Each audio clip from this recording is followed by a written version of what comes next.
This is Governor Bobber. I like good day, doctors. George Allen here. Good day, doctors. Go. You're watching Dr. Politics.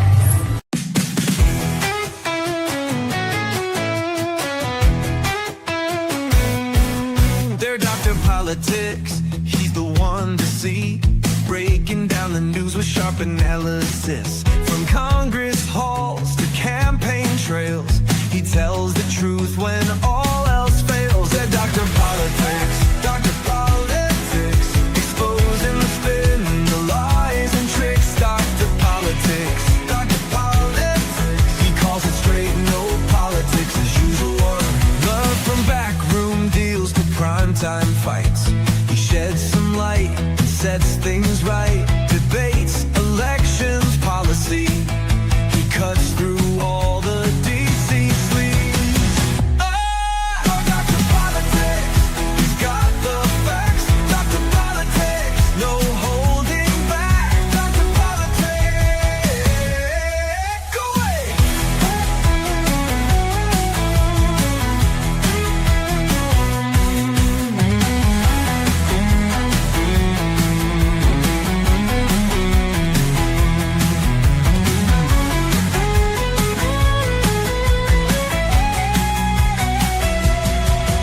Dr. Politics, he's got the facts. Dr. Politics, no holding back. Dr. Politics.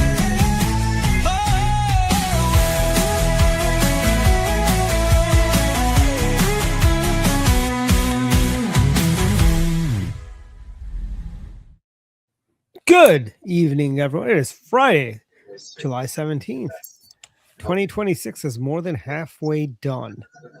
We're really close to Christmas, so Well, we're close. we We're are close to getting Christmas. Halloween merchandise out, so hey. That is true. And by the way, what happened to all of our decorations for Labor Day that were jumping right to Halloween? It's stop giving bum rushes to every holiday. I'm waiting for decorations for National Donut Day and stuff like that. But it's Maybe crazy. we need a National Shamrock Shake Day. We should actually. People say, "Oh yes, they do." It's called March 17th. But is anyone else's eyes burning from going outside today? The Canadians are Canadian bacon. Frankly, Yeah, I can see here in Fairfax. Just walk out, and you can smell it and see it. yeah. And you notice how great everything looks so overcast today. It's like, and it also it was like really bad. I didn't think it could be. I remember a couple years ago when we had the same issue during the pandemic. Yeah, I don't remember it being this bad. This seems like it's worse than. And I think today may have been a code purple day for parts of the area. yeah, probably. Yeah, it was code red in Maryland, I know, at least at one point. Yeah, it was kind of weird. I didn't realize it was coming this far down. And I leave the house at 4:30 in the morning to go to the gym. And it's still dark, but you walk out and you can still see the haze, and then you can smell something. It didn't quite smell like a campfire. I'm like, what in the heck? And gym is 6 miles away, and I'm like, man, this is just weird. It's like I am not going outside on a day like today when it's going to get hot, humid, and with this level of smoke and whatever out there, forget it. I had a friend once who is an environmentalist guy. I mean, we didn't necessarily see eye to eye in politics, but he was telling me that tree smoke or a fire with wood is actually worse for the environment, he said, than even a car. He said that the wood smoke apparently is even worse. So, And it's also bad for the environment. The slow speed limits and red lights and stuff like that. That's bad But I don't know if you noticed, Montgomery County has put in some more of those mobile traffic cams, and they're there because everybody hits their brakes and everyone slows down, and then they pick up right after they get out of range of that camera. And I'm thinking, this serves no benefits to the environment. It causes. I think AAA did a study years ago that these things cause more accidents than they prevent. It's a cat. Yeah, but it's the same thing with the red light cameras because you're better off oftentimes go And if you're so worried about the camera getting you for a red light, you hit your brakes, you get hit from behind, and you would see a lot of those. By the way, did you know Westmore picked a campaign song? Yeah, it's Bobby McFerrin's "Don't Worry, Be Happy, Pay Your Taxes." Yeah, I mean, I think people are just, I mean, we've got there's 3/4 of this group is in Montgomery County, and where our property tax bills are online, if not in the mail, depending upon who's getting what. And as I've said many times, I participate on Nextdoor from time to time, and just the level of number of people who are upset about their property tax increases this year, I think is just off the charts. They don't know what they're getting for their money. We've got a school system that's starting to shrink, and they want more money, right? And so people are like, "Oh, you voted for these people," and stuff like that. And it's kind of funny because it's like, well, this, Friedson, was against the taxes, and just he's a Democrat. I mean, he may have at least peripherally said, I'm not going to vote for these taxes, but that doesn't mean he wasn't going to vote for other taxes. He didn't like this tax, but he might like some other taxes. Yeah, and and the fact that the county council here from Montgomery County took away the tax credit, $692 tax credit, just adds insult to injury. When I did the math on my property taxes, so my assessment, the way we get assessed, right, is that we get an assessment bill, on a 3-year cycle, and so we know we can look and see what our homes are going to be assessed for on a tax basis for 3 years, and so that goes up a little bit each year normally. So the amount of taxes I'm paying based on the assessment is basically in line. I don't like it, but it's basically the same thing, about 8.5% increase in the assessed value, about 8.5% increase in the property tax. But that taking away that $692, that almost doubles the increase in my property tax, for this year. And that we have people that they're screaming to the high heavens. But what are you going to do? They voted for these clowns. So hello. And it's just utterly, and this is just, you're gonna, as to paraphrase Ross Perot, you're gonna hear a giant sucking sound. All the people leaving Montgomery County because of these taxes, and only people that are gonna be left here are gonna be people who can't afford to move. Frankly, well, it's also statewide in the sense of trying to get, they want to, everybody wants, liberals always now want to tax the millionaires and the billionaires, and what does that have to do? They move, they leave. Yeah. I don't know what property taxes are like in Northern Virginia, David, but I guess things can't get, Dave, I believe your McLean home is probably you've got Spanberger and the Democrats. So I don't know. We've got Westmore and the Democrats. Well, energy prices have also gone up in all of Virginia because Spanberger undid what Youngkin pulled us out of the RGGI, Regional Greenhouse Gas Initiative. Yeah, so Youngkin pulled us out, and so did Josh Shapiro in Pennsylvania. But Spanberger brought us back in. So people are already starting to feel higher energy bills. They should call her Spam Burglar, like the Hamburglar. Yeah. See, the thing is that liberals argue that this, that this is a good thing, that to have to do this whole green thing and be a part of that. And and that's some of the criticism I see on Nextdoor. Well, Republicans, Trump pulled out of all this, these things. It's like, actually, that's for our benefit. Forcing this green stuff down our throat increases the cost. I mean, I always found it to be ridiculous because they've been doing it for at least 10 years. Washington Gas will send a letter out every once in a while saying, you can get clean energy, clean natural gas, green gas, basically delivered to your home, but it'll cost you about 10 or 15% more. Why do I want to do this? Because it'll make me feel good about the environment? No, thank you. Yeah, I mean, and here's the basically, Reggie is just like the Kyoto Accords. Remember President Bush pulled us out of the Kyoto Accords, and then Obama put us back in the Kyoto Accords, and I think Trump got us out of the Kyoto Accords, and then Biden may have put us back in if you remember that we'd pulled out. But Reggie is a horrible, horrible thing. It's a cap and trade. And at the end of the day, it's basically a domestic version of the Kyoto Accords. Yeah. And what's going to happen is like states like Pennsylvania, because they're not part of the let's just call it what it is. These are all the California Accords, and because they're not part of the California Accords, you've got have as a result we have people paying higher. And if you're not in Reggie, you can set your state up in a position to sell energies to states that are in Reggie and make a ton of money for your state, frankly. And I tell you, the other thing that really is on the disturbing side is how there is there is no Republican talking common sense. It looks like a lot of Republican candidates have jumped onto the bandwagon about banning data centers. NTU had an op-ed in the Baltimore Sun today. Great article about it. The data centers are not the problem. The problem is Reggie. That is why, and data centers are not all about AI. AI is just one small portion of data centers. Yeah. Data centers are used for cloud computing. They're used for national security infrastructure. There's a lot of government websites that are sitting in the GovCloud. There's a lot of this stuff happening, and it's okay. I think he's fine.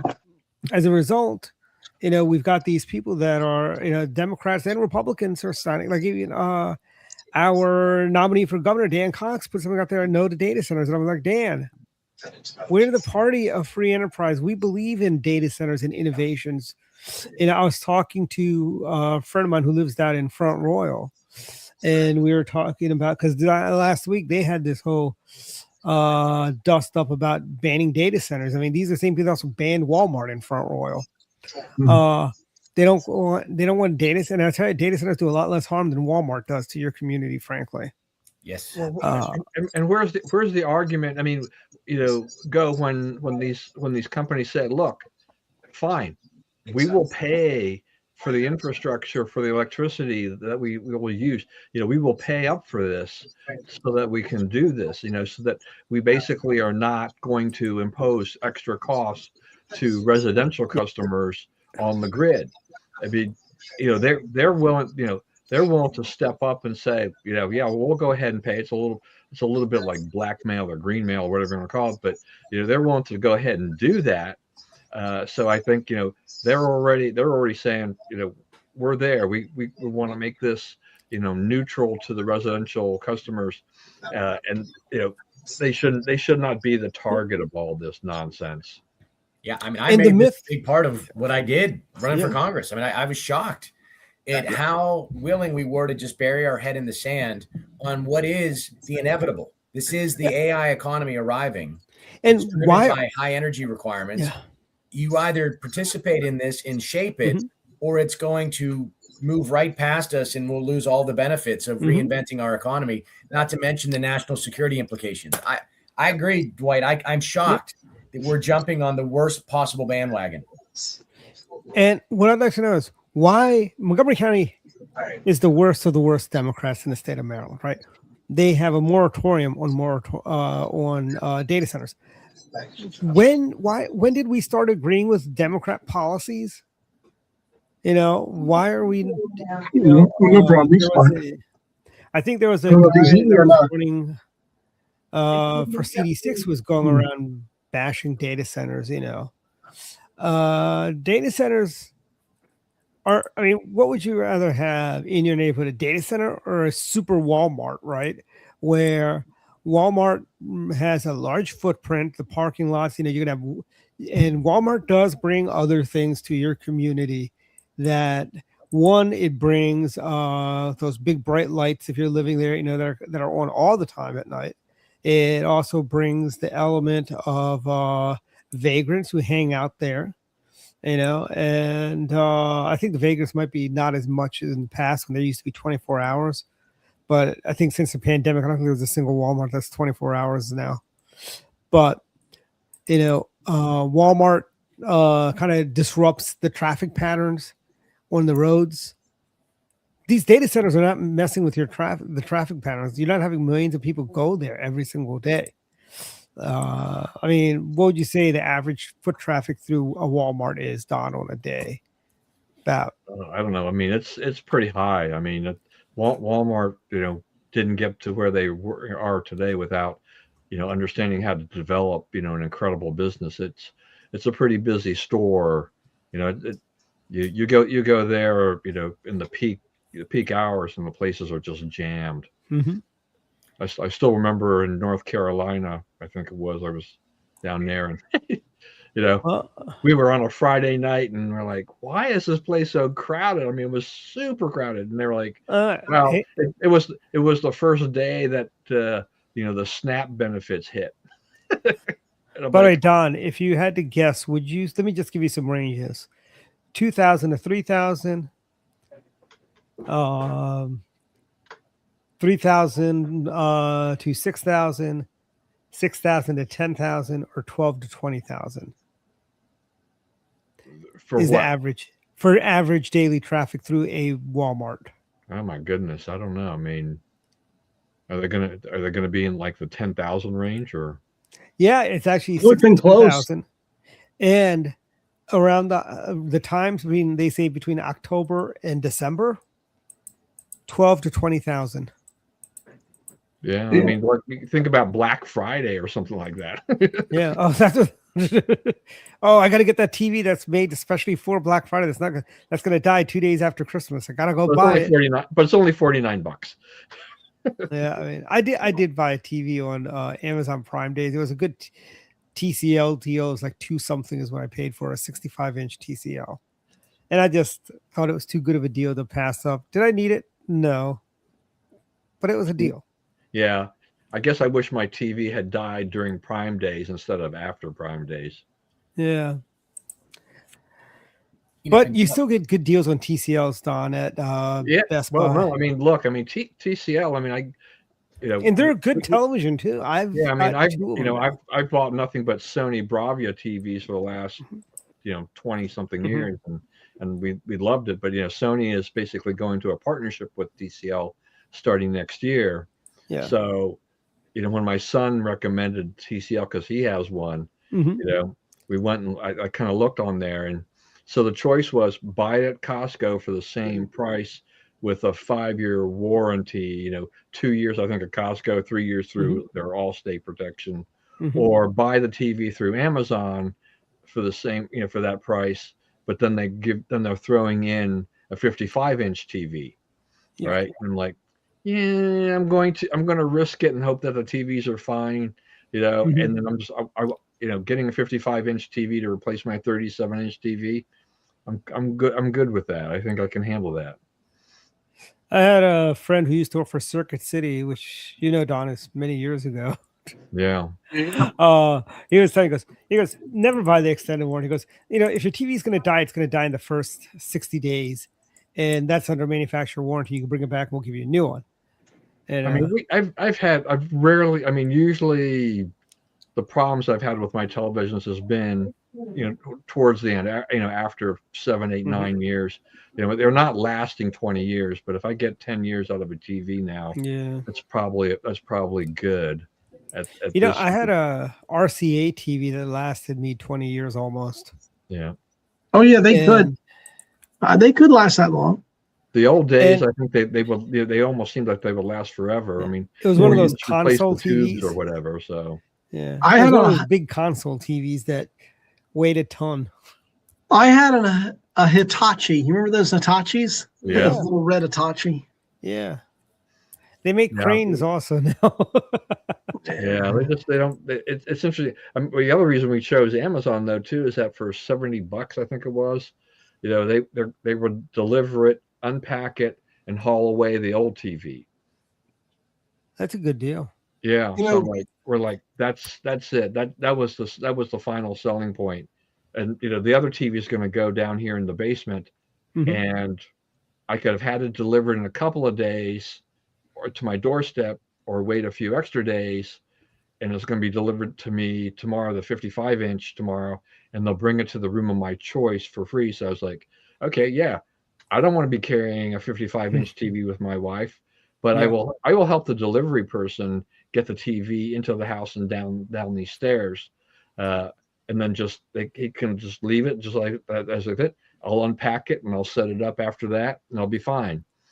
But that'll save me a lot of hassle. So I'll have to give Amazon some kudos for how they kind of marketed all that. Yeah. I don't think the kids can imagine what it was like for us to walk up to the TV and then turn the channel. I know. Click, click, click, click, click. Or the fact that we only had we were lucky where we lived.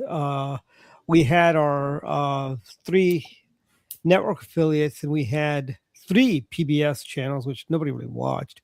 And we had 2 independent stations. We had Fox 5 and Channel 20. And then we got Channel 50. You get the Baltimore stations. I don't know. Yeah, we were able to pick up the ball all. Yeah, I don't know what it was like for you. I mean, were you getting Baltimore or some other stations out of? Yeah, it'd be like snowy, but I could get the WBFF or whatever that was. And there's one other. That was 45. Yeah. That's the channel that Speed Racer and Captain Chesapeake. Yeah. I think didn't Oprah Winfrey get her start in Baltimore? She was in Baltimore. Yes, Channel 11. Yeah. And that's when Oprah started. But it's funny, Dave, you mentioned Hitachi, but remember all those Japanese names, Hitachi, Toshiba, Sanyo? Yeah. They're not even around. What is it, Iowa? That was big for stereos. You don't see any of those brands anymore anywhere. Well, remember Sony was the giant. Remember Sony? Yeah. And remember their competitor was Sanyo. Okay. Yeah, they've either done away with those nameplates here in the U.S. or they just gobbled them up and things like that.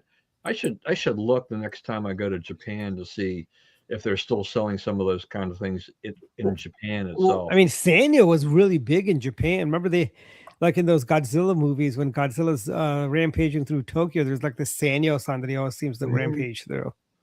You remember Sony? You remember the car Datsun? Remember the Datsuns? Yeah. That was one of the first Japanese brands I remember was Datsun, right? Datsun. Yeah. I mean, things have just kind of changed. Datsun had this one little car that looked like it could be like a spaceship, I think it was either the 310 or something like that. It had a really aerodynamic look to it. I'm like, you slap some wings on it, put some guns on it, it'd be like a fighter jet, And it's funny. I think. Do you remember that cartoon Mask, Dave? Or you? I think so. I think I remember. It was Mobile Armored Strike. They had a Datsun that actually had the wheels turned in and wings flopped out. It was like they flew around. Wow.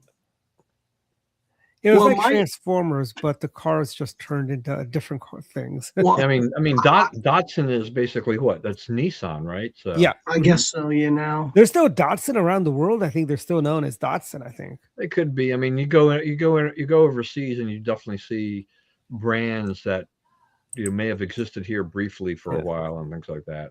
Others have just disappeared. Well, my first car that I actually bought, it wasn't my first car, but I guess the first new car was Toyota Tercel. I had that little Tercel. That thing was a great car. The best gas mileage I think I've ever gotten out of a car was that Tercel. Yeah, and then I think the Tercel became the is now the Corolla, right? The Tercel, I think Corolla so. Maybe merged the two, or the Echo. Yeah, maybe the Echo. They don't do Tercels anymore, but those are great cars. Yeah. The other brand you don't see anymore. This isn't Japanese. But remember, there was the Peugeot and the Renault, and I don't see those in America anymore. Do you? Yeah, they left the market. They're in Europe. You see a lot of Peugeots in France. Okay. Yeah. And my ex's father had a Peugeot, I guess before I met him, and he loved his Peugeot. He thought that Peugeot was great. Yeah. It took diesel. It needed diesel. I think with the flood of Korean cars too, a lot of things are just gone. I mean, look, when I was younger, when we were young, for the expensive, fancy international car for me, it was always like, oh, look, you got a Mercedes, right? Yeah. Yeah. But now it's been, surpassed by just about it, BMW, Lexus, all these other cars. Kia Genesis, the Genesis brand for Hyundai. Oh man, Genesis. That's a horrible car. My sister-in-law's had nothing but trouble with her car. I've heard that, and it's like it's like when you bought a Jaguar. It's kind of like that. It's like buying a Jag. Yeah, I didn't know. She's out in Arizona, and she had a problem with her car a few years ago, and I think it was because it was COVID related. They took them. It was going to take them 6 months or more to get the parts they needed to fix it, but they weren't willing to pay for a rental car for the entire period. She spent thousands of dollars on a rental car out of her own pocket while it was being serviced by the dealer. She could have took that money and bought another car. Yeah, I don't know. I mean, my wife was just talking with her the other day, and I guess she was out playing pickleball, and the car died on her. So her husband went over to the pickleball court to try to figure out what was wrong with it this time. I'm like, get rid of the car. You have money. You can afford to buy a better car. And these cars, right? Remember in the old days, you could actually, I remember my first GMC I had was a GMC Envoy. And when the light bulbs would go out, I could just pop the hood, pull a few things out, and replace the light bulb. Yeah. Right. And then I got my Acadia. I could not change. You can't change your own light bulbs in an Acadia. You got to get under the car and put your hands up and. Yeah, changing light bulbs in a lot of these cars, it requires you taking apart a lot of stuff to get there. You got to go to the dealerships for them, pretty much. Like, this is nuts. Although they don't go out as much as they used to. They don't. That's actually true. They don't actually go out very often. And, our former producer, Bats, right? He used to tell me how he used to change his own oil and stuff like that. And he goes, these newer cars, you can't even do that on your own. It's like a complicated process, And like for hybrids, he goes, he had a hybrid. He goes, he said he used to do his own brakes, right? And he tells me, he goes, you can't do the brakes on a hybrid because there's something with the hybrid motor or whatever. So you got to take that to dealerships to have brakes done on a hybrid car. Well, what was the knock? What was the knock against Jaguar? Is it wasn't a very good car, but it was status, or it doesn't have status? Yeah, but apparently people were always fixing their Jags. Yeah, that's what I thought. Yeah. It was known for just spending a lot of time in the repair shop. Okay. It's that great British engineering. Yeah. That's right. Who'd have thought they'd move to Korea and start a company called Genesis, Hyundai Genesis? Although, the Hyundai Telluride is like the most popular SUV right now on the road. Well, I guess the one British car, I guess, that was probably real good was the Rolls Royce. And no, that wasn't really that good. Huh? No, that wasn't really good. It wasn't? No, I had a friend, he was obsessed with the SD1. Uh-huh. The Rover SD1, and he just bought one in Ohio. And I go, is it roadworthy yet? He goes, no. Okay. I'm like, why'd you buy a car that had so many problems, Okay. Yeah. But they made great jet engines. Range Rover? Do they? Rolls Royce. Oh, yeah. Do they? Okay. They did, yeah. Right. So anyway, how about some more news, Dwight? Yeah. So let's see. Lindsey Graham passed away. Yeah, we can I talk was stunned about that.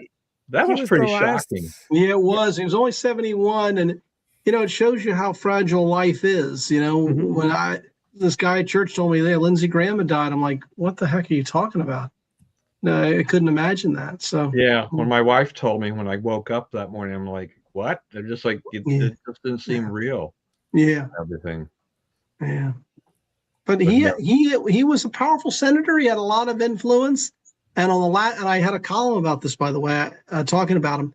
On the last day of his life, the President of the United States called him and wanted his advice. So I think that's evidence that he was very influential. Yeah, and that's one of the House managers. This is a huge loss of the Republican Party. I mean, this guy. I mean, despite the fact that there's always going to be detractors. It's hard to be a politician and not have your detractors. It doesn't matter how cordial you are, or whatever, there's always going to be a faction. There's some people, particularly with Republicans, they always find a way to hate somebody. Yeah. And and Lindsey, I mean, he became in a lot of ways kind of like a Trump whisperer. If you think what some of the things that Trump has done has been crazy, and I definitely think that he's done a lot of crazy stuff. I think it would have been way off the charts without Graham whispering to him, basically trying to keep him in a box a little bit more. Yeah, probably. So I don't know.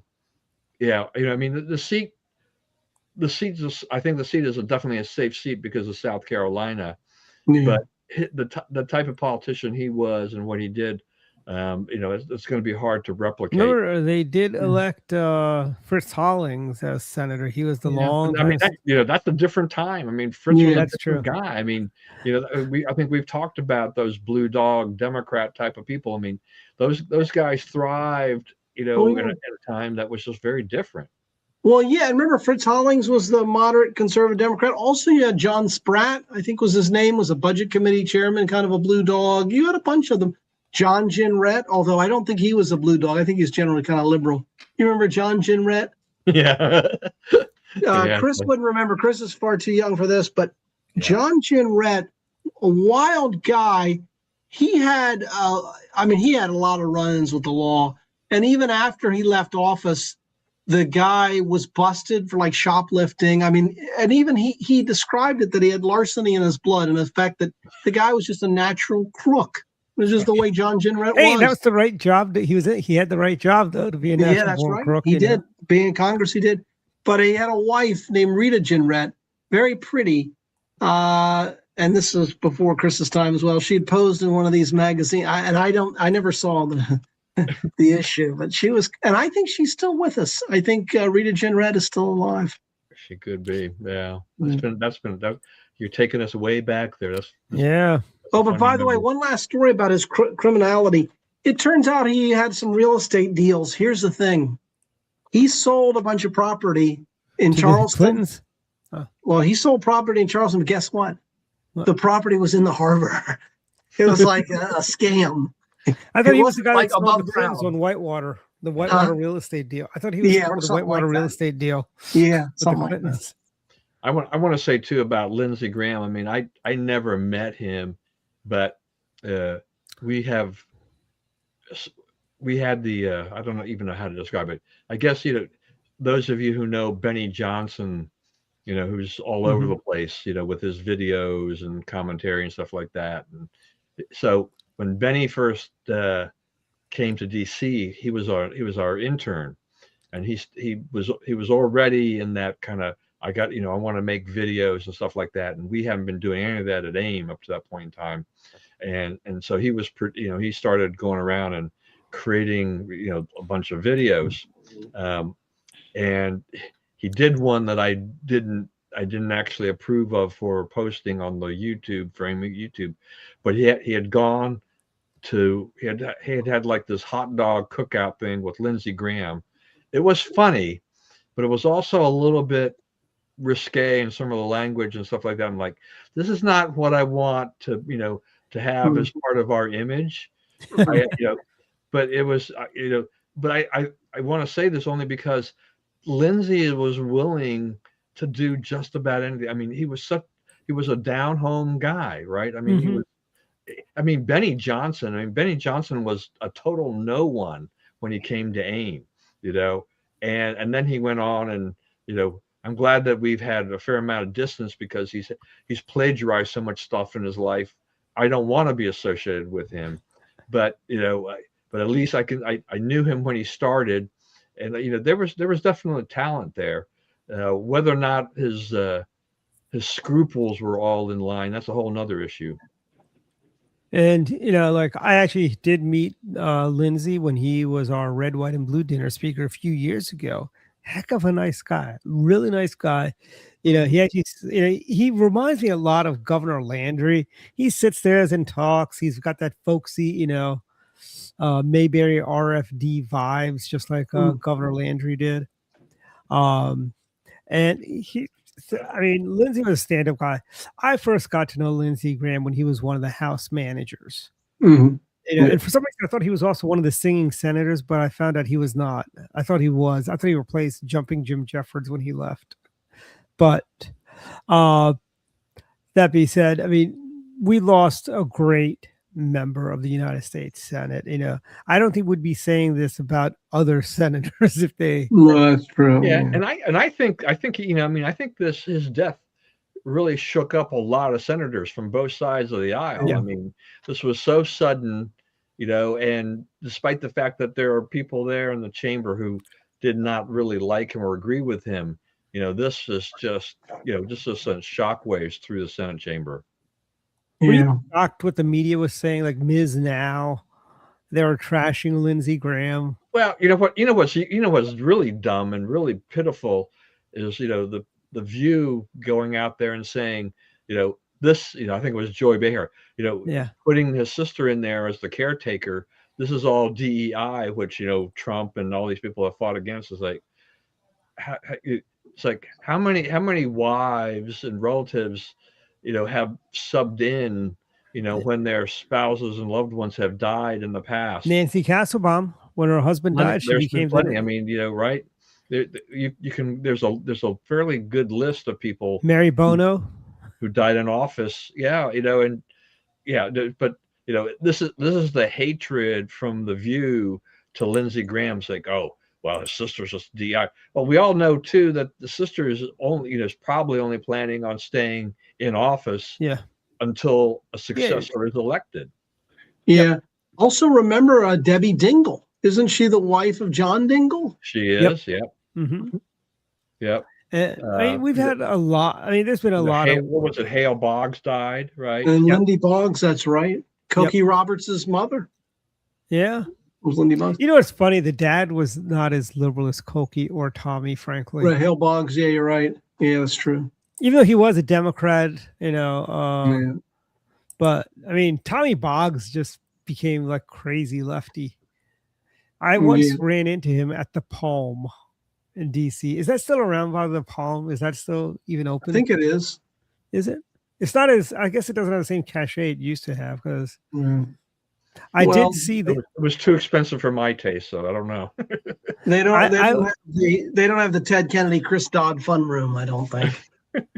I went there with when I was working for Microsoft lobbying side. They had an event, they had a lunch there. That's how I got to the Palm. I've never been. I've heard of it, but I've never been. Wasn't that where Eugene Delgadio was following Ted Kennedy or something to the Palm? But you know what's funny is Eugene Delgadio should just hung out in front of the Monocle because that's where Ted Kennedy would always go. Yeah, that's right. I've seen him walking out of there, you know, beat red sometimes, you know. Yeah, that's right. My one quick story, and I think it was at the Monocle. I had a friend who went there once, and Ted Kennedy was there with somebody, and my friend could kind of overhear the conversation, and all I remembered hearing was Ted Kennedy say, "Deny, deny, deny."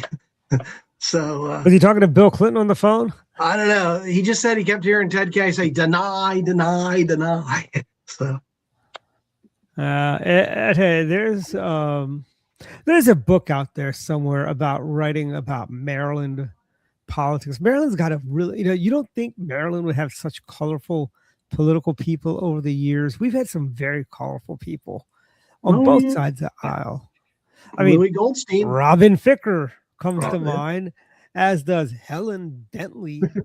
And, Helen Bentley, of course. And yeah. You know, Helen Bentley once refused to get into she was going somewhere, somebody was picking her up. They showed up in a Toyota Cressida. She refused to get into the car because it was a Japanese car. And speaking of Sony radios and television, she was breaking a bunch of them on the steps of the Capitol for political theater at one point in the 80s. I mean, do you think you guys were mentioning, you guys were talking about Ted Kennedy. I just realized tomorrow and that will be the 57th anniversary of Chappaquiddick. Oh, wow. Oh, we need thank you. I need to send that to Ian to write an article about it. Yeah, I mean, because we had Delgadio too. Because I can't remember what I think it was. What was it? Was it 1980? Whatever year it was that when Eugene formed the Ted Kennedy swim team and Yeah. we Yeah. went through DC. It was me and my interns, Eugene, and maybe one or two other people. Yeah. It was hot July day, and they were wearing scuba. Our guys were wearing scuba gear. Yeah. Hey, in a few years we'll have the big anniversary for 60 in 3 years will be the 60th Yeah, anniversary. it'll be something. Well, it was quite a weekend for the Kennedys because remember, John F. Kennedy's goal was to put a man on the moon and return him safely to Earth before the decade was out. And we did that. President Kennedy Nixon was dead. Yeah, What? President Nixon got that done. But the same weekend you had Chappaquiddick. Yeah. Yeah. Hey, while we have our military expert on hand, can we get some opinion about what our situation here is in Iran? Well, I like the fact that we've restarted combat operations. I thought we stopped a little short at day 38, and we didn't really set the conditions for negotiation, especially with Iran. So I'm happy to see the strikes increasing. I'm glad to see that we're going to destroy whatever possibly could remain. But it's going to be an interesting question. I saw that they're discussing war powers resolutions again, which I believe are unconstitutional on their face. Whether or not they would revisit that is another question. But I think we're finally doing what we should have done years ago. And so many presidents had kicked the can on this issue that here we are finally doing what needed to be done and hopefully finally securing the peace. So yeah, I agree. Yeah, I my agree. thing here is that, I mean, how much longer do you think it will take to get the job done? What's been holding us back? Why we've been dilly-dallying with Iran? Because on the face of it, it looks like Iran has just they've been sticking around and they've been holding us up for ransom. I mean, Yeah. they choked off the Strait of Hormuz, for a while and everything like this, and so it doesn't. It gives the Democrats a reason to criticize President Trump for what he's done there. And I don't think that it's a good idea. I mean, if he's going to get this done, he's got to get it done. And he's got to really get it wrapped up before we get too much further along, before the midterms. Because, we're reaching a period here where there'll be early voting and stuff like that. And people are going to be thinking about lots of different things. Some people will think about the war. A lot of people will be thinking about the economy and then gas. Price of gas. And that's where the real linkage is, right? Is if we're still there and gas prices stay elevated, that's going to be tough. And it's going to be tough in swing districts for those representatives to try to hold on to their seats in what's going to be a really tricky year for the Republicans. I think they still have a slight edge, but I don't know which way we're going with that. So what would happen if you were chairman of the Joint Chiefs of Staff or something like that, Chris? I will say this: I would love to be up to speed on the intel, because in the past, every other deployment I'd ever been on, we were always frustrated by the coalition of the willing. They would have a different ROE. They would have different political objectives. They would have a different timeline. Here, what I praised about the first round of strikes, those first 38 days, is that we saw a threat, we acted decisively, and I thought we finished the deal. Now, I would agree. I don't quite understand why we're dabbling in what should be an all-out destruction of all of their military capabilities, all of the infrastructure that supports a warfighting capability, and then any possible military figure or political leader that could influence warfighting capability should be killed, because they are legitimate targets. And so I agree with you. I do not understand why we're delaying the inevitable, which was we need to have a decisive final action, eliminate any possible threat, and then whatever remains, let the Iranian people start to rebuild without this regime in place, without any combat capability. It's very frustrating, to be honest. Yeah, I mean, because we had the window there too, where we thought supporters of the Shah, there was going to be a movement there. People saw an opportunity, that there would be regime change, Instead we get this big funeral for which they just throw, they're just, using it as a big opportunity to criticize America and Donald Trump and everything like this. It should have never happened. Agreed. So it's just frustrating to me too. Are we bombing their bridges and railroads yet? I mean, we need to start bombing bridges, railroads. Yes. Frankly, we need to make Tehran look like Dresden, frankly. Then maybe they'll decide to come and talk to us. Are we okay, so wait a minute. Are we overly sensitive about killing civilians, about that collateral damage kind of thing? So it's kind of push them into like, well, we can't do this, we can't do that. I don't know. I mean, I'm just but see, somebody, a wise man once said, you need to crack a few eggs to make an omelet. Well, I do think we are striking infrastructure. In the legal analysis there is that if it's infrastructure that supports a warfighting capability, it's a legitimate military target. I had been making that analysis during the early round of strikes months ago, and I think we are finally starting to hit everything from bridges, roads, ports, energy production, anything that could be used for heavy industry that could support munitions, equipment, or anything else. So I do think we're finally stepping up and starting to hit targets across Iran.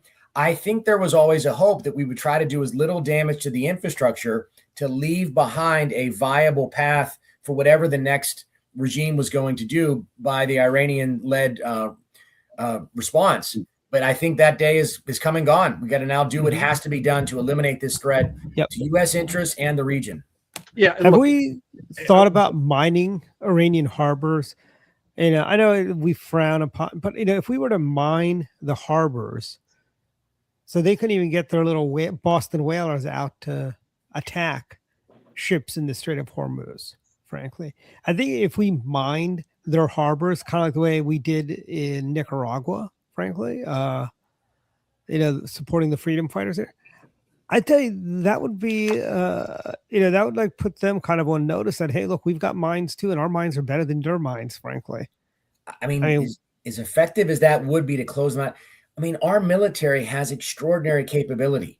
It's almost like we've reached that phase again where we're fighting with both hands tied behind our back again. And I don't understand why we do this. Yeah. And here's we have.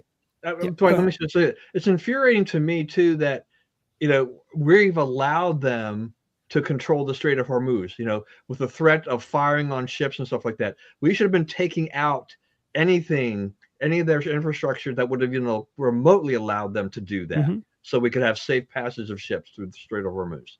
It's absolutely crazy. And here's the thing: if we're worried about casualties, why don't we then just use an EMP bomb that will fry every electrical circuit in Iran? We get our stuff away far enough away that we're not impacted.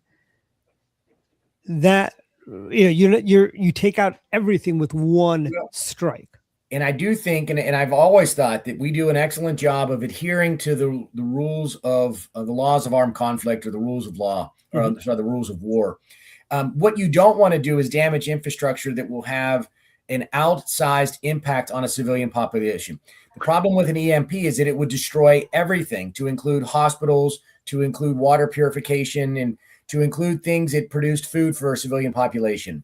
You have to be very careful about that kind of strike whenever you're going to have this sort of almost carpet bombing effect of a sort of a high-tech device. So I think that's probably on the table, but we have extraordinary precision strike capability. We have an incredible amount of intelligence on this problem set. It's almost as if we're just choosing not to use it. Yeah, it's not like you can geofence an EMP kind of attack. I mean, it is going to be, like you said, carpet bomb. It's a huge effect, and it takes out the good and the bad. Yes. Yeah. Now, and we have a cyber capability that we could probably achieve that effect on a very directed way. So an EMP is almost like a dumb bomb by comparison to what we have in terms of cyber and SIGINT.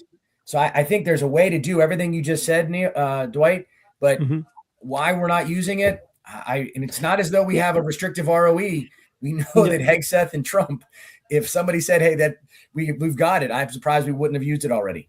Yeah, I mean, we should be using every tool at our disposal, frankly.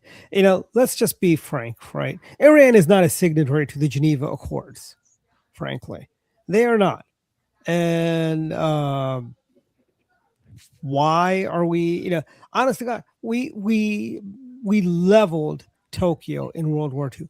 The carpet bombings we did in Vietnam during the Vietnamese War, why, like we are really using kid gloves with Iran. And we did the same thing in Iraq. I'll be blunt. Yeah. We did the exact same thing in Iraq, we did the same thing in Afghanistan. That also speaks to the greatness of our country, that we go through painstaking measures to prevent civilian casualties. Yep. We don't take airplanes and fly them into buildings, frankly. We don't do kamikaze strikes. We don't do, we don't take civilian hostages like they do, but sometimes, there is something called eye for an eye, tooth for a tooth, frankly, if the only thing they're going to understand is brute force, let's give them brute force. I hope we do it, because I think we need to finally resolve this. It's a 47-year thorn in our side. Yep. And we've tolerated abuse, disrespect, and quite frankly, deadly violence across the region. And it's I believe we had that discotheque bombing in Berlin. We also had the Beirut barracks bombing. That was also Iranian sponsored, I believe, through Hezbollah, I believe, is the ones that did that. Hezbollah, Hamas, Iranian-aligned militia groups training and equipping Iraqis all throughout each phase of what we did in Iraq. And I can tell you, where there was times where we would absorb a certain amount of risk because we couldn't distinguish between insurgents and civilian populations, and we were in a self-defense posture.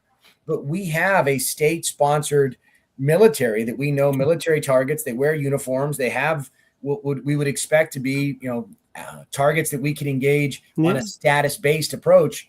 We should be using the tools we have and end this. And we've taken out a lot of their command and control too, which is, and we, I think if we didn't do that pause during the MOU, we'd be getting close to mop up time right now. If we just kept going, we'd be close to mopping up right now. I wish I knew. Yeah. Okay, so as we get closer to final thoughts, can I throw out one more topic here? And sure. So David wrote a column just about a few days ago about the socialists in the media. So it was good. You did a good job there. Oh, thank you. So Dave, why don't you kind of talk about that? Well, they're trying to sugarcoat it as much as they can in terms of, it was a USA Today column it's based on, and the guy said, here's what socialists believe. And nowhere in the article did he say what socialists, he said how they're different than communists. Nowhere in the article did he say actually how they're different than communists. Because, they're not really any different. You could argue maybe the socialist wants 70% of your income, the communist wants 100%.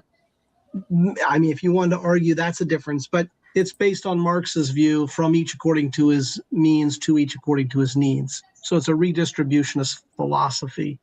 It's all based on Marx. And in fact, they've done this. This is anecdotal, but they'll go on college campuses. Jesse Waters and others have done it. And they'll talk to the little college kids and they'll quote Marx. They don't say it's Marx, but all of them agreed to it, all of it. If you asked AOC, and she doesn't know who Karl Marx is, but if you quoted her Karl Marx, she would say she would agree with that. But in the end, if you say, are you a communist? You say, no, of course not. But my point is, if you agree with Karl Marx, how could you not be a communist? It's the same way if you agreed with the theology of the Pope, but you're not a Catholic. So I've said that they're really one and the same, socialists and communists.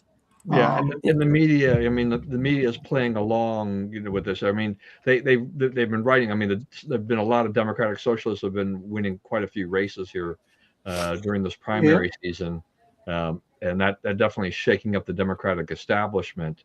Well, it depends on Michigan on the 4th of August, I believe. We'll see if El Said, who has the unfortunate combination of being both a socialist and a Palestinian nationalist. So I don't know if that's going to. But here's the thing. Did you see the DSA's platform they unveiled? Was it last week or this week? And it is just shocking that there's people are still voting for them. And then we had the poll that came out. Americans don't have faith in democracy and so on. Our own Alison Clark wrote an article about that. But I tell you what I thought was great was one of our writers, David Lee, who's from Illinois. He wrote a great rebuttal to that. He goes, yeah, sure.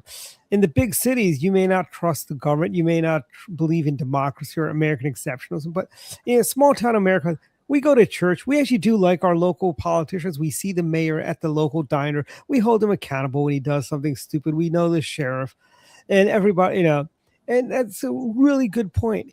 He took a spin on John Edwards' book, The Two Americas. And he goes, there are two Americas, but not the one as John Edwards. There you have the faith-based America, Americans who believe in faith. And then you have the atheists who don't believe in America. And if you look at a lot of these people that don't believe in America, don't believe America is great, don't believe American exceptionalism, a lot of them are atheists.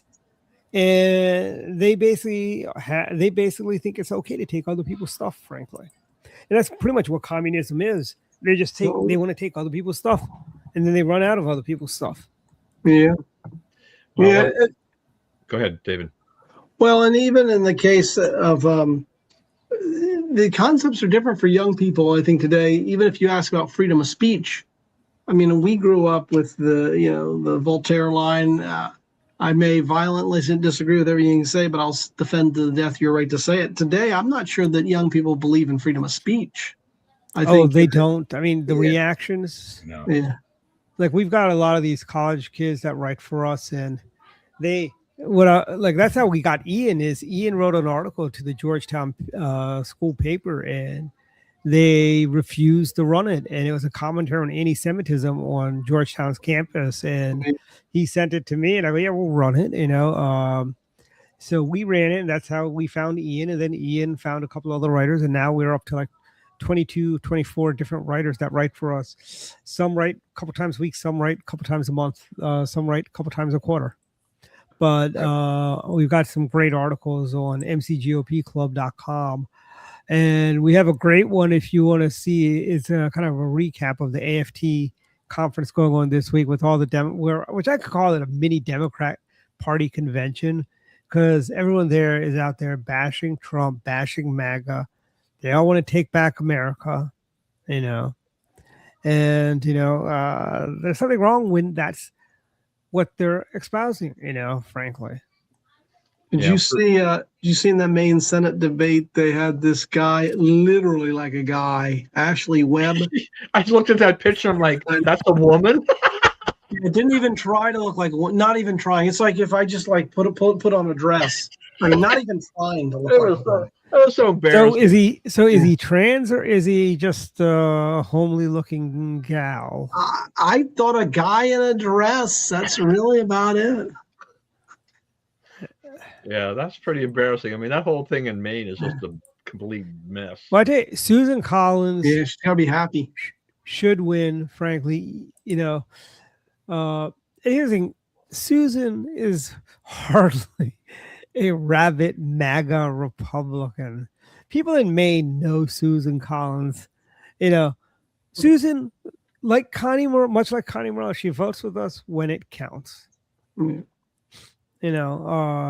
Yeah, she maintains a somewhat independent voice, so she fits and she fits in pretty well for Maine. Yeah, and that's historical of Maine. You had her doing that. You had Olympia Snow, even Bill Cohen, the other senator that Susan took his seat. And you have Angus King, who's got Olympia Snow's seat. Even Angus King is not as crazy as other Democrats. As crazy as Bernie Sanders. Yeah, I mean, look, don't get me wrong. Angus King is kind of a little crazy, but I think with a cool name like that, you can't be that crazy. Angus King. And, named after a steak. Yeah. Just like Kobe Bryant, named after a steak.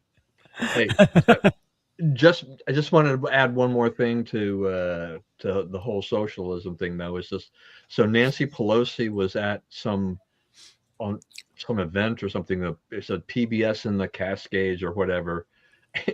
And she was asked about this whole, these democratic socialists, and her reaction was, like, it's, we're trying to save the Constitution, and this is fine if you run when we have a comfortable majority, but this is not the proper time for you to run now, because we're trying to save the Constitution. I'm like, yeah, what is that? Yeah.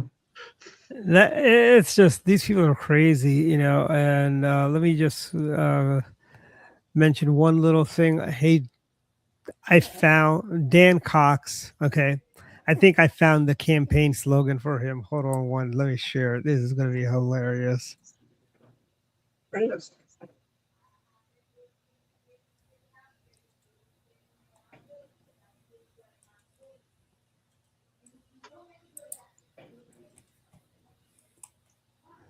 Okay, Don, you remember this from the back in the days?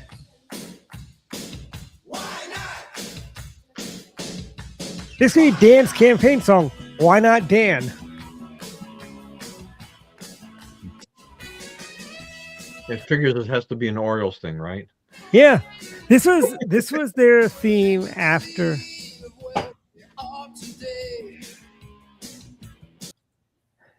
This was their theme after. Remember the 1988 season 0-21 start? This was the following season where everyone was running off the Orioles, and I remember they had a really good run that year. And now, after having rebuilt the team, they're struggling. But they still might. The AL is so putrid; they actually might make the playoffs. So, yeah, but I tell you, it's Orioles magic. They made it. In my book, they're already winners. They hit 500. Yeah, I mean, they even went over 500. I mean, that's like bonus points. They hit 500. They were up to 600 at one point. So, now it's just, hey, we did it. We hit 500. We're good. All right. Well, we're past 8. Yeah, we're at final thoughts. Okay, let's start with you. You did. Can I just go? Because I'll need to go. I can do a final thought. Is that all right? Yep. Do your thoughts. Yeah. Well, thanks, Don, for mentioning the column. Yeah, I had fun with that one, and I got another one up from last night. So I got 3 up this week, which is good. I don't know how Paul got a commentary every night, because I find just doing 3 columns a week to be pretty much not easy. But anyway, hopefully we'll have a good weekend. And I don't know if you're rooting for anybody in the World Cup. I'm not really, but I think it was a great thing to have the World Cup here.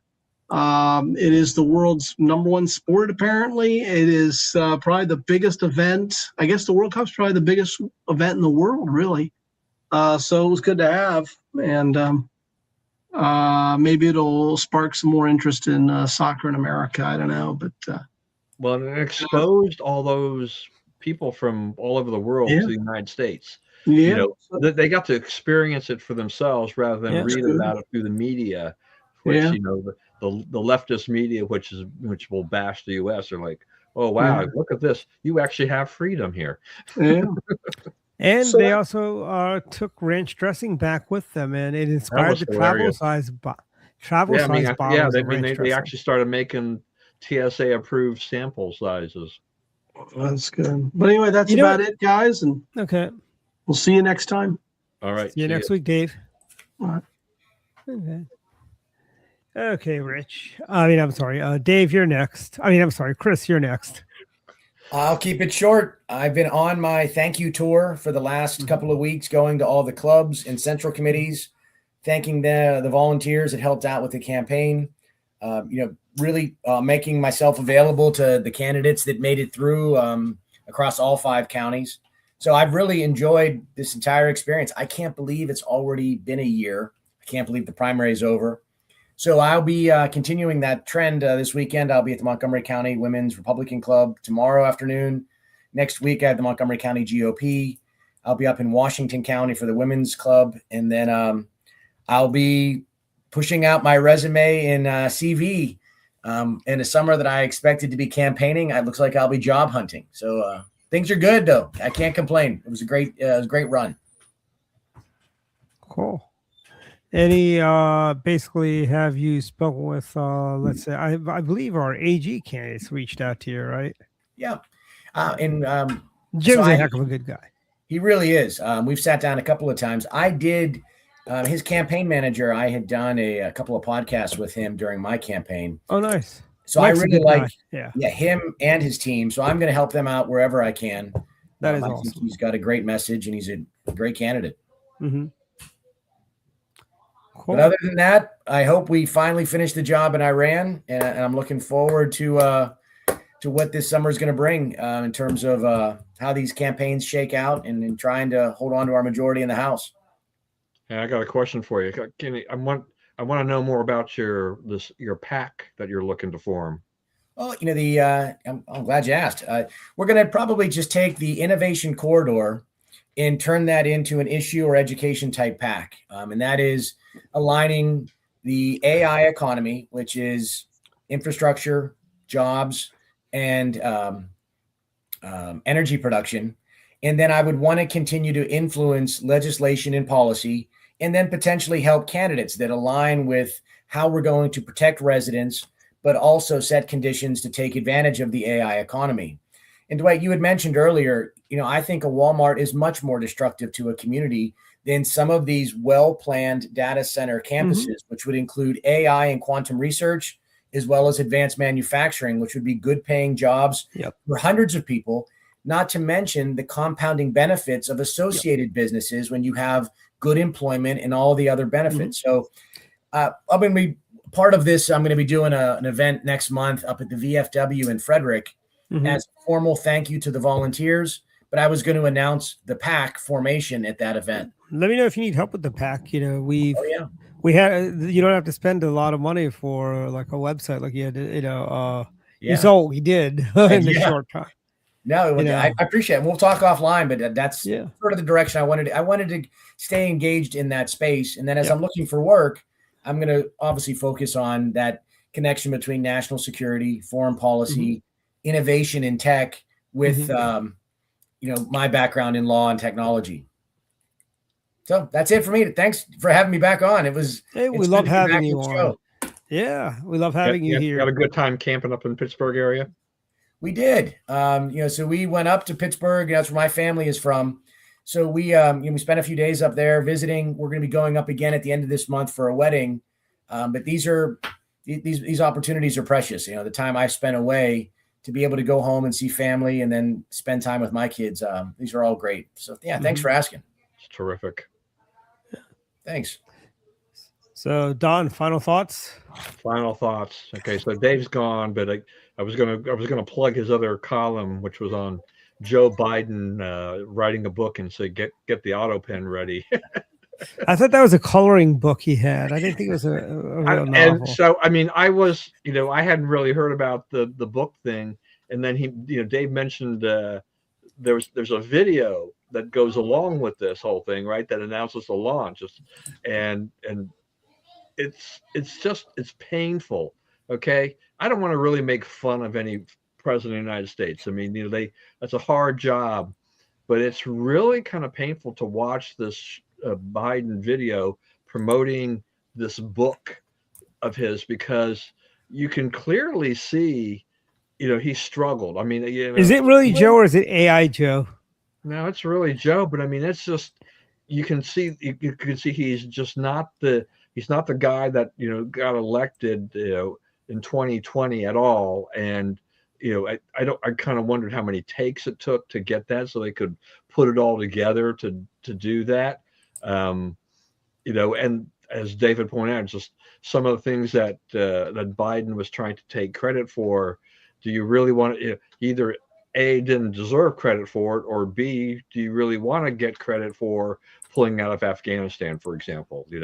So, but he's not releasing, that book won't be released till after the election. But it's like, who's, but it's you can pre-order it. So I'm sure there'll be lots of people out there just dying to buy a book from Joe Biden after that whole mess and everything like that. So yeah, if you haven't seen the video and you can stand that for a couple minutes. Just ought to take a peek. Um, so our wonderful, I love, Montgomery County. You just got to love them. We talked earlier about property taxes, and all the other stuff. But, now we also have an ice portal, so we can report ice activity. And by the way, let me break some news here. We are going to build MoCo leaks for citizens. Since Montgomery County wants to turn everyone into hall monitors, why stop at reporting ICE? Can we also report when we see government employees taking their government cars home and using them to run errands, or going to Home Depot to haul lumber back to their house to build their accessory dwelling unit, or which most people would call a shed, or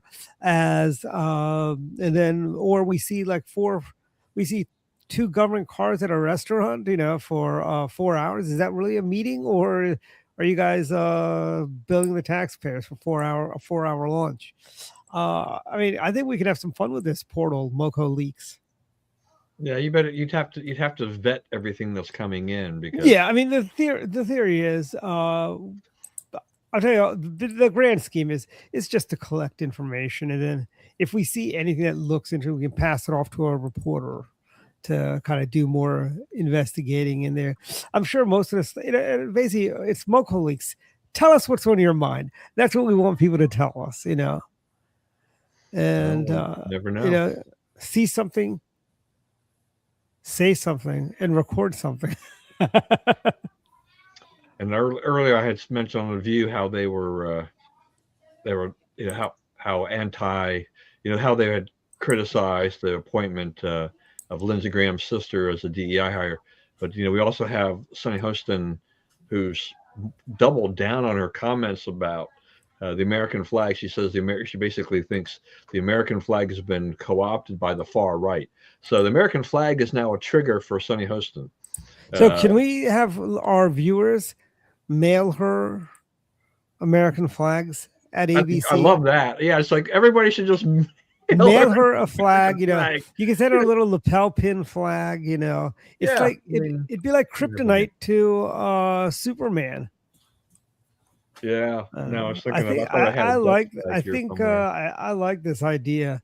Send Sunny Hostin a flag.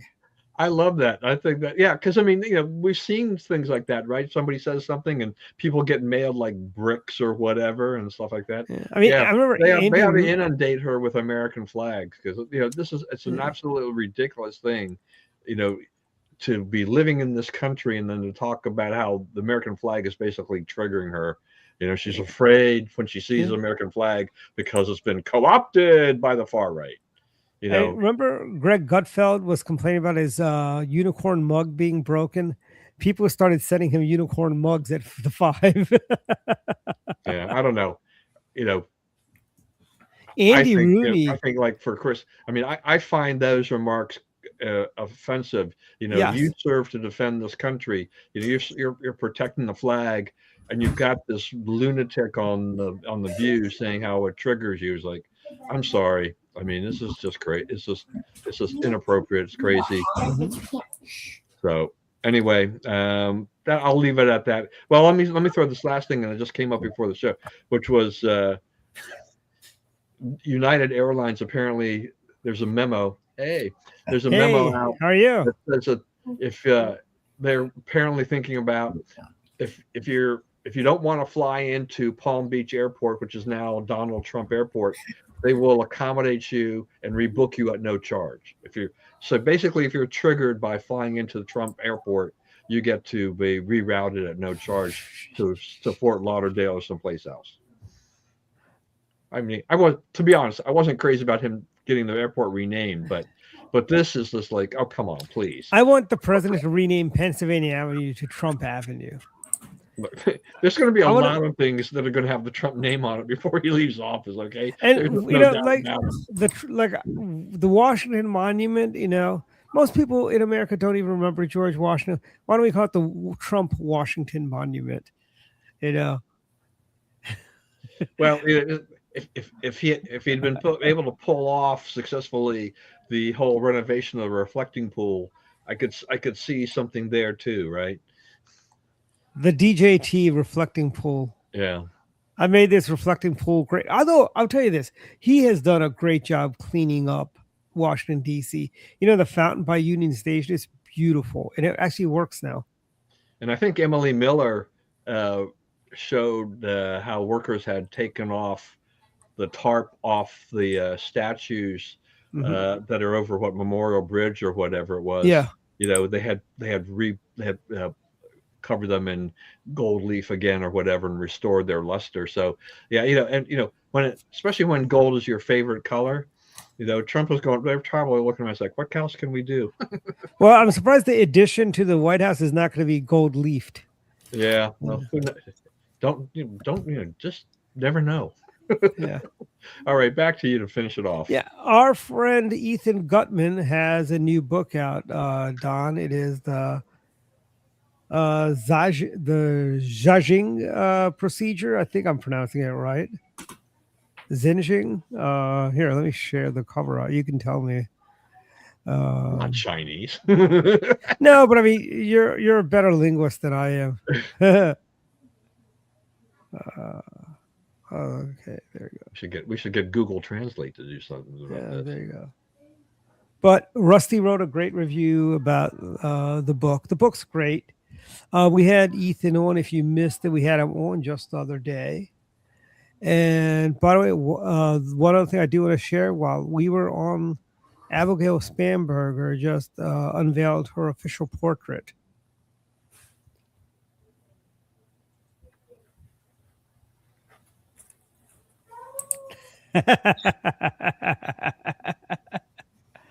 That's going to be hanging in the governor's mansion alongside with other great Virginia governors. And she wants to be authentic, and but also we've got some great stuff coming up. The Montgomery County Women's Federation have their America 250 celebration, which is going to be on August 1 in somewhere near Poolsville. Also, check out Montgomery County Republican Club. Every day we average about 4 to 6 columns every day on there. I am just really impressed by our young people and their articles that they've been writing, frankly.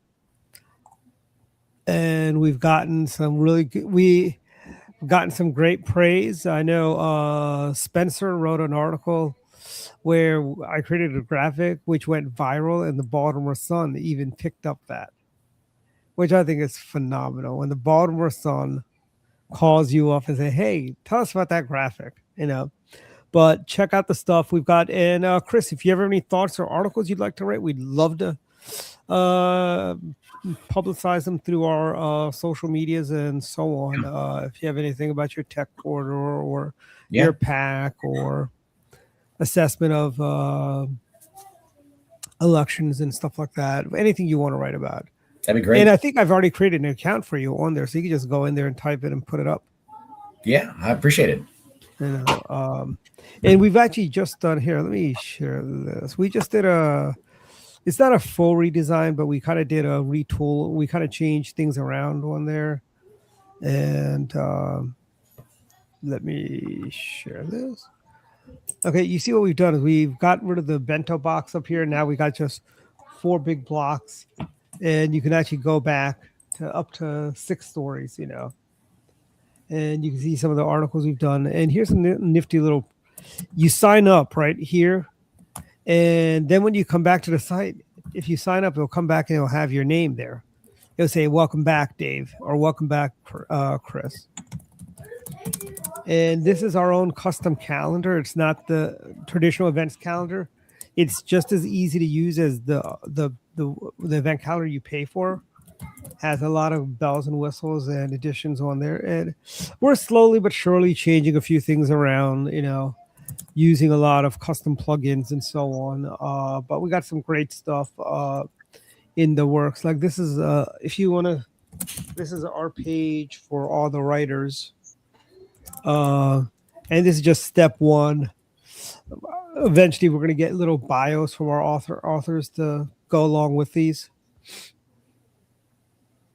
And this is basically anybody who's ever given us an article to write, in addition to our traditional writers that we have. And check out the site, and everyone stay cool. We have one more day of Canadian bacon season tomorrow, with the smog alerts and stuff that's still going on tomorrow. Another 90-some degree day, and then we'll cool down to the high 80s after that, and the high humidity. But good night, everyone. We'll see everyone here next week. Take care. Bye-bye. Good night. All right. See ya. All right.